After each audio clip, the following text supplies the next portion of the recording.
मरहबा collection mall, readymade कपड़ों का भरपूर खजाना, jeans pant, T shirt, cargo pant, night pant, बच्चे और बच्चियों के लिए अच्छे खूबसूरत और उम्दा ड्रेस। पता याद रखें, जमुर हाई स्कूल मेन रोड, जैतून हजीन मस्जिद के पास, मालदा चौक, मालेगांव। कारपोरेशन के ऑफिसरान को काम करना चाहिए।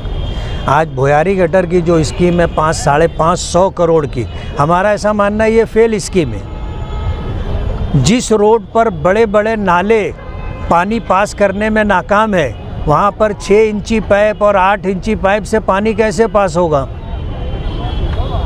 हम तो ये बात पहले दिन से बोल रहे हैं। और हमारा ये भी बोलना है कि अंडरग्राउंड ड्रेनेज के नाम पर पूरे शहर की सड़कों को ये खोद डाल रहे।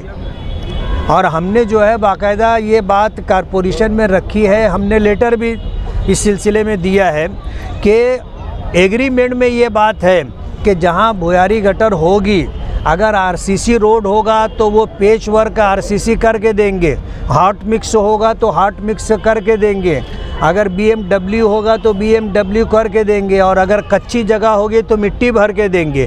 पूरे शहर में उन्होंने रोड खोद के डाल दिया है, एक जगह भी उस कंपनी ने, एजेंसी ने पेच वर्क किया नहीं।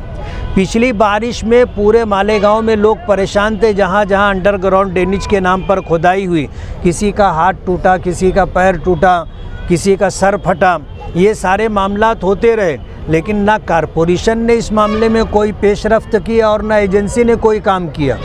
अभी तो हमने जो सिलसिला रखा है कि अगर ये पेच वर्क करके नहीं दे रहे हैं तो हम आगे इनको काम भी नहीं करने देंगे। आरोग्य के भी कुछ इसी तरह सेहत की समस्या है, डेंगू है, मलेरिया है, बुखार है। नहीं, क्या है, मालेगांव में मसाइल का अंबार है। आप 2-4 मसाइल की बात कर रहे हैं। साफ़ सफाई का मामला देख लीजिए कि पहले जो है जिस एजेंसी को ठेका दिया गया था उनका क्या रेट था, आज उसके 4 पट रेट दिया गया। दूसरी कंपनी को दिया गया, 4 पट रेट देने के बाद भी जैसा कचरा पड़ा रहता था वैसे ही कचरा पड़ा है। आप पूरे शहर का सर्वे करके देख लीजिए।